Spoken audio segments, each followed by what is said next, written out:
I couldn't begin to explain. More importantly, what's going on? An underground temple. The air was damp and cold, and smelt of mould and dust. It felt like the ground under my feet was paved with stones, and despite the total lack of light, it decidedly felt like a place that actually existed. And why is it so dark here? My light was stolen. I had a lamp a moment ago. Stolen? Was there someone else here? I came with my dad and everyone, but we got separated ages ago. I can't call it an enemy, but there's something protecting something. Something protecting what? The Red Stone of Asia. What's that? I don't know. Nobody alive has ever seen it. It's a jewel of some kind. A Roman emperor hid it, supposedly. Are you actually here to plunder it, Lisa? Are you treasure hunting? No, dummy. The Hamon warriors are. Until I joined Straits properly, I assumed we were hunting vampires and zombies. But that's not true at all. We're actually protecting mankind and their secrets. Oh, thanks. Lisa did a spit take and started giggling. I couldn't see her in the darkness, but that just made me extra sensitive to her voice, and I had to admit, she had a really cute voice. World's fastest gratitude, George. Don't be so quick to swallow a line about mankind's secrets. I've seen enough to know what you're fighting is real. Right. You enjoying high school? I heard you've moved to England and you're going to school there. Was it fun? Not school. Stephen and Kenton were good people, but I just had that fight with Darlington. No. This is hardly the time to talk about that, is it, Lisa? But George, I keep imagining how much fun you're having in school, and that's what keeps me going. You get to have friends and live a normal life, and I picture you laughing with everyone, and that gives me strength. If she put it that way, I had to say I was having fun, I thought. You aren't being bullied again, are you? Lisa said, a hint of the fierceness she'd had when we were kids in her voice. No, I have friends, I said, panicking. They're amazing. We're studying how to make airplanes. You know about airplanes, Lisa? They let humans fly. The ones we're making are all wood and cloth, but there are people out there making them out of metal with heavy engines on board. They can make metal fly. Can you imagine it? And I figured out how it works. The speed provides vertical lift. Was that simplification completely true? I stopped to think, and Lisa said, Oh, airplanes. You finally discovered airplanes, George. Yes. Why, you jealous? The English are always on the cutting edge. Talking about how much fun I was having made Lisa get really quiet, and I didn't know what to do. I thought she just said she wanted me to be happy. As my mind raced, I heard a sound behind me, like something moving, scraping against the ground. It was maybe 3-5 meters, but it was still pitch black, so I couldn't tell you how I knew. But somehow, I was sure this thing was humongous.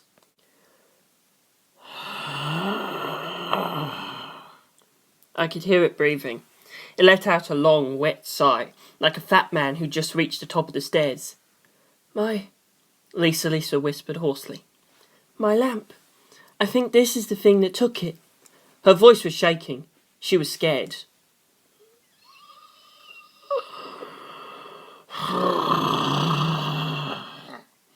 It sighed again, and this time I could hear it vibrating past the thing's lips. I could sense imposing muscle mass, like 20 gorillas fused into one glaring at us. Had she been facing this thing alone? Lisa had called me, and Sukamajuku had let me come. Hate to treat you like a handy tool, but I am grateful, Sukamajuku. I let out a slow, long sigh. This giant monster was hiding in the darkness, sighing to let us know it was there, to put pressure on us, but not me. I was letting it know I was calm. I felt there was no point in resisting it. It had come after Lisa, but it hadn't hurt her, just stolen her lamp. Why would the monster steal a lamp? To scare Lisa. The same as this phony sigh. It was just trying to scare both of us. At the least, it hadn't yet touched either of us. It wasn't the right timing yet. We weren't completely scared. We could still be more afraid. The monster was toying with us, but hadn't made a move to get rid of us completely. It hadn't shown itself at all while Lisa and I were talking normally. Yeah, if we acted normal, it wouldn't show up. So why had it come out now? What had brought it out? Oh, because Lisa went quiet. Why? Because I'd mentioned airplanes. I didn't know why me talking about airplanes made Lisa depressed, but that had clearly been the mood changer. So was I right in thinking the monster had been hiding somewhere, noticed the change in mood, and was like, "Oh yeah, my turn," and popped out? No monster that ridiculous could actually exist. Monsters generally showed up to ruin peace and good times. They didn't usually give a shit what the mood was. In other words, the monster with us here certainly existed, but Lisa had actually summoned it. Her feelings brought it here. Right, when the monster showed up, Lisa had gone quiet. But I was still normal and happy, super excited about the potential future of aeronautics. My emotions didn't matter. This monster came from Lisa's feeling. This conclusion still left me wondering what it all meant. But whatever, I wasn't wrong. As long as I wasn't wrong, that was all I needed. "It's all right, Lisa," I said. I didn't tell her the monster wasn't attacking for fear that would just make her focus on the monster even more. "What now?" "What's all right?" "You and me. Even if we're apart, we'll be okay." "What do you mean? You mean you're okay without me?" Lisa said. I could feel the monster coming closer. It felt like a load of gorillas combined to form a giant spider. Whoa. This definitely came from Lisa's emotions. "No," I said. "Even when we're far apart, mysterious powers can bring us together again, like today." Lisa seemed relieved, and the gorilla thing moved away. "Oh, but how did you get here? You were in England, right? Even if you came to Rome, there's no way you could ever get inside the secret temple. Are you really George? The real George? I'm not just imagining you." I was pretty sure it was the gorilla spider in the darkness that she was imagining. "I'm real. Hard to prove in the dark, but..."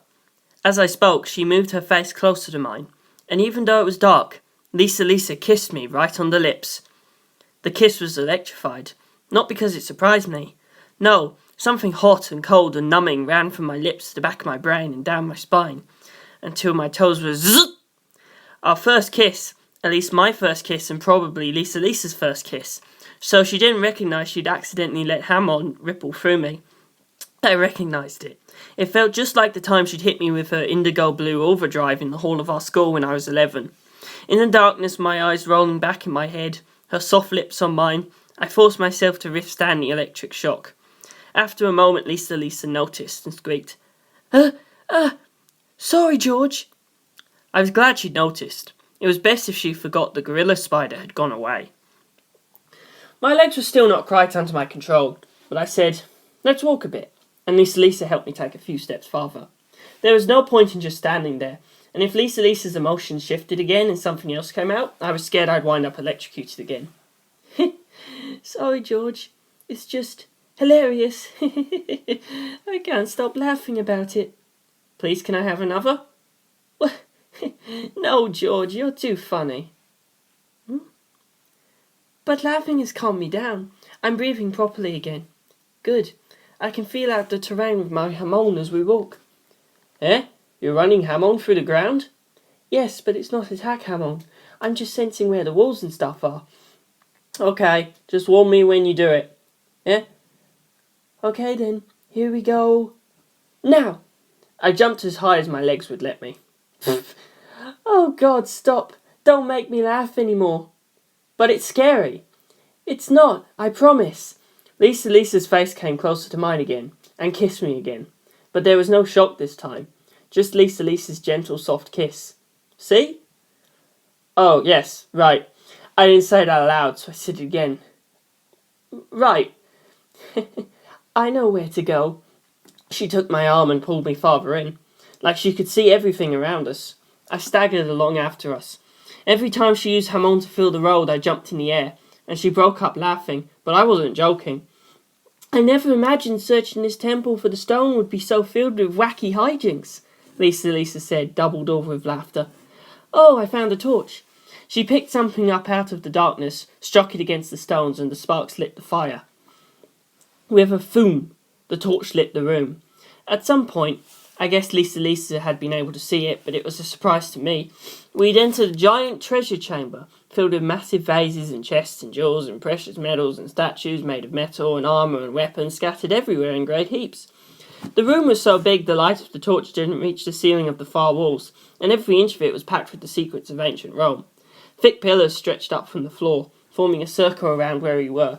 The room itself was circular, and we found ourselves surrounded not just by pillars, but by 3-metre tall stone guardians placed here and there in the piles of treasure. The guardians were all hideous, glaring at us with terrifying scowls. Where we stood was the centre of the sea of treasure. "There," Lisa said, picking up a large red jewel the size of her palm. I could instantly see the gem was pure, without any flaws at all. It seemed as if the stone itself glowed, reflecting more light than the torch provided. "I found it. Hey, George, will you put this on me?" Lisa handed me the red stone. It was far lighter than I'd expected, so much so I almost didn't believe it existed. There was so little weight to it, it was almost like I was seeing things, so I poked it with the tip of my finger. It was hard. Yet there was something soft about it, like the skin on the tip of my finger was being absorbed into it. "Come on," Lisa said. I turned towards her. She had her back to me, and had gathered up her long hair, revealing the white at the nape of her neck. The jewel was fitted to a pendant, so I passed that round the other side of her thin neck, and closed the clasp on the chain behind her head. Standing behind her like this, I could see her neck and shoulders and the swell of her chest, and had to fight off a sudden urge to throw my arms around her. What was I thinking? This was Lisa. Part of me was still thinking like that, but we'd already kissed. Wait, why had we kissed? I hadn't. She kissed me. Did Lisa like me? It seemed so. Why? Did I have feelings for Lisa? But once I started asking myself questions like that, I knew only too well I'd start going in circles. So I decided to put it off for later. "George," Lisa said, "about this red stone." Her voice had none of the giddiness threatening to overrun my mind. Yeah? "Promise you won't tell anyone I have it." "Okay, but why?" "Not because I want to keep it all to myself, understand? I have to protect this stone with my life. If you let anybody else know I have it, I'll have to hide it somewhere and then die." "Eh?" "And if that happens, I'll kill you too, George, so that we can be together in the next world." She was smiling, but I knew she wasn't joking. "So I'm going to tell everyone that this is a present from you, George, as proof of our vows." "Eh?" "But I really will say that." "How does it look? As necklaces go, isn't it a bit too gaudy?" Smiling in the light of the torch, Lisa had long eyelashes, strong features, big eyes, high cheeks, a turned-up nose, a strong chin, and beautiful hair. She was every bit a match for the size of the stone, but I couldn't put that into words. Lisa hid the pendant inside her clothes, and we left the treasure room.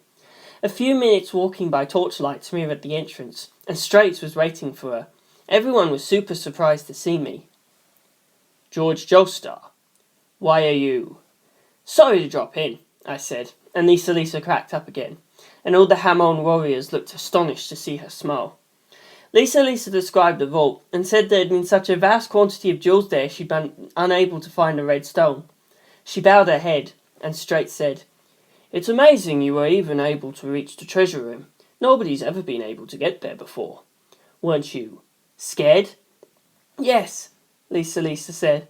"If George hadn't been with me, I don't think I'd ever have made it through." Straits and the others all nodded gravely, but I could hear them mumbling about how I'd come to be there. Lisa summoned me," I said. "Hey," she said, slapping my arms. "But wasn't that what had happened?" After that, we left the secret temple, moved stealthily to the Hamon warrior's secret base, where I borrowed a phone and called home. Penelope answered, standing beside herself, and when she heard I was in Italy, she was shocked, and even more flustered, so my mother took the phone from her. "Hello, George? You're in Rome?"